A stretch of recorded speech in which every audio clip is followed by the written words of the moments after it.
Ranking the top 30 small forwards in the NBA going into the 2025-2026 NBA season. I already dropped the point guard and the shooting guard video, so definitely check those out after this one. So without wasting any more time, let's get right into it. All right, as you can see, we got these 1 to 5, 6 to 7, etc. So like the last two videos, I'm going to throw the most important people up there for each row, and then I'm going to narrow it down to 5 people. So if we're looking at the top 5, also, one more little disclaimer I'll give. The small forward and power forward positions have a lot of overlap nowadays. You know, positions aren't really the most important thing in the NBA as much as what it is that you can do on a court. Whoever they are able to guard on the court is the most real important thing. I didn't make this tier list, so if you see somebody here that you think should be a power forward, it is what it is. We're just going to rank these people. We got LeBron James. Let's see who else here. We got J-Dub here, which I'm not sure where he's going to rank, but I know he's going to be somewhere in the top 10 for sure. We got Jaylen Brown over here, who seems to be one of the better players that I could see right now. Kawhi Leonard for sure. Kevin Durant, which again, you could argue that KD and LeBron are power forwards at this point, but it really just depends on what lineup that team is rolling out, to be quite honest. And after that, I would say that the next player is probably Jimmy Butler, maybe. And a Brandon Ingram, maybe, and a DeMar DeRozan. Let me see. Is there anybody else that's kind of in the upper echelon tier? Yes, there's Franz Wagner right here. Okay, so out of these players, we got to pick the top 5 real quick. So I think that obvious top 5 people are LeBron, Jaylen Brown, Kawhi Leonard, Kevin Durant. And then who's the last out of these ones right here? This is a good question right here. I think that Franz or J-Dub is the question here, right? Franz or J-Dub? I low-key want to say Franz, but J-Dub has the shooting. So maybe I should give him the benefit of the doubt. The thing with Franz Wagner is that not only can he not shoot at all, really, but he started off the season really well when Paulo was out. But when Paulo came back, he had a hard time playing with him. J-Dub plays very well with the other good players on his team. So I think I'm going to give the edge to J-Dub. And out of these players, is KD, I think KD could go right here. Kawhi Leonard, current Kawhi Leonard, and Jaylen Brown. I think when Kawhi's healthy, he's better. So I'm going to put Jaylen Brown here. And then Jaylen Brown and J-Dub.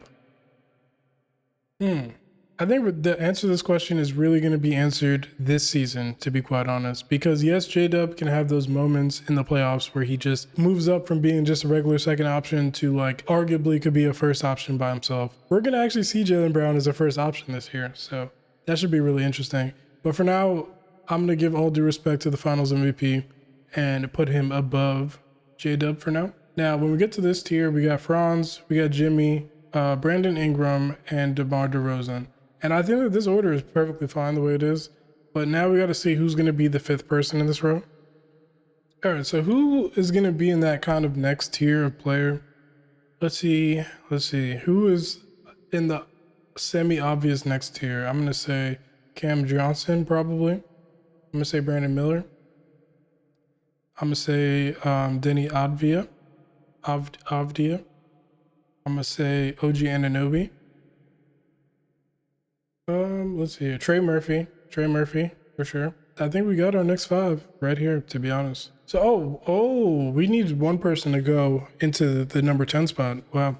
So for the number 10 spot here, out of these players, I might go Trey Murphy. To be honest. I think he's a little better than Cam Johnson. Then Brandon Miller would definitely have an argument here. But the problem with Brandon Miller is that he played really well last season, but he only played like 30 games or something because he was injured all season. So I'm going to go with Trey Murphy here. And then I'm going to have OG at the top of this tier. And I'm going to put Cam Johnson above Brandon Miller just because we got to see him do a bit more. And Denny's got that all around type of game. So it's kind of hard to compare him to somebody like Brandon Miller that's just a straight yaka yaka yaka. You know what I mean? So, but I'm gonna put Denny above Brandon Miller for now. And then let's look at this next tier player. I think next up I'm probably putting Lou Dort as that last player here. But let me see who else and see if I'm overlooking somebody that is like super obvious that it should be them. Other players in this kind of range, I would say is my guy. His name is escaping me right now. MPJ, maybe Asar Thompson, maybe. And then there's a player like freaking Cooper Flag, which is like you gotta project where he's gonna go. I feel like I'm not even gonna put him on here. So last video, I was asking myself if the shooting guards is the most shallow position right now, and I'm looking at small forwards, and I'm like, yeah, it might be small forward to be honest. I think I said that last video as well. Andrew Wiggins, when he's playing well, I would say he is. DeAndre Hunter, when he's playing well, he is, and he was doing that. I think DeAndre Hunter could go here. That's our next 5 right there. So going to the next tier, I'm gonna put Dylan Brooks here, like I was saying. Dorian Finney-Smith probably. Chris Middleton when he's healthy. I want to put Kuzma there, but Kuzma was so bad last year, yo. Kuzma was so bad last year. Out of these players we got here, like geez and ages. I think Devin Vassell could go up here for sure. I think he's better than a couple of these other players actually. He might be better than Dylan Brooks as well. Now it gets a little tough. I think I'm gonna put Bilal Coulibaly next. And then for these last 5 spots, any of these players that had like a really good season, would they be a fringe all-star player? The player that jumps out to me the most is Jeremy Grant, but Jeremy Grant has just been not good since he actually was all-star caliber. It's looking slow for that. I think Aaron Nesmith has earned a spot in this last 5. Yeah, he's a role player, but he could really lock in defensively. He could really start knocking down threes. He really kept the Pacers in some games in the playoffs this past year. And then you got to look at some of these other players, like a Sam Hauser. He's good at what he does, but I just don't think that there's nothing that really makes him stick out so much more than some of these other players here. But I don't think any of these players are really sticking out super crazy. And then again, there's the Ace Baileys and the Cooper Flags who I would have to, and the VJ Edge, I think it's VJ Edgecombe right here, that we would have to really be projecting what they're going to be over the next year.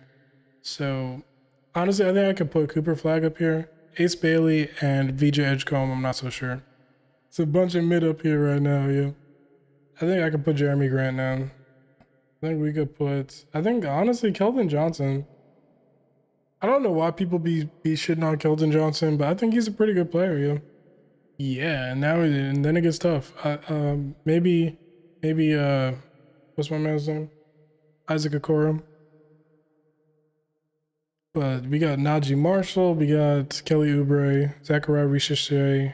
Is this Bryce Sensabaugh? I'm not sure. I'm not sure who this is, and I'm not sure. I think this is Jalen Wells, but I'm not sure. So for the honorable mentions, we're gonna put the rookies up here. Hauser, Kuzma's at the bottom. Kuzma's at the bottom, yo. I don't really care about the order of the last row, to be quite honest, but let's go back to the top and see if we want to change the order up, if anything else. Honestly, I think I'm fine with the first row, and I believe I'm fine with the second row as well. Third row is okay. I'm not too mad at that. Fourth row, I really need to think about. Defensively, his defense is awesome, but so is Asar Thompson's, but at least he gives you a little bit more offense to go with it. MPJ doesn't give you any of the defense, but his offense is good. Andrew Wiggins is kind of the opposite, where his offense comes and it goes, but his defense could be good at times.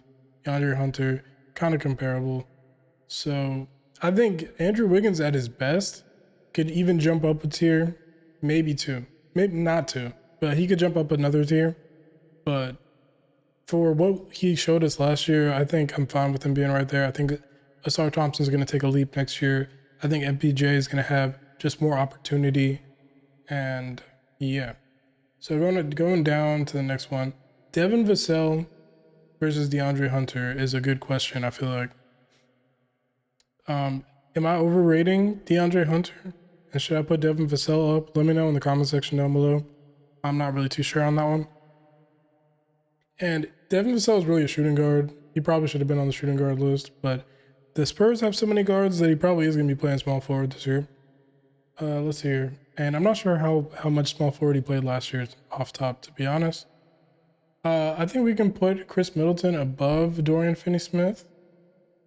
And the rest of the way, I think that, this is a fine list. So let me know your thoughts on this list down below. Who do you think should, in the honorable mention section, move up? Who do you think, out of the way that I placed everybody else, who should come down, who should move up, who should move left, who should move right, etc. Again, if you didn't see the point guard video or the shooting guard video, check those out on the channel.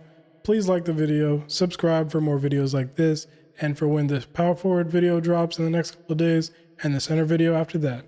Thank you.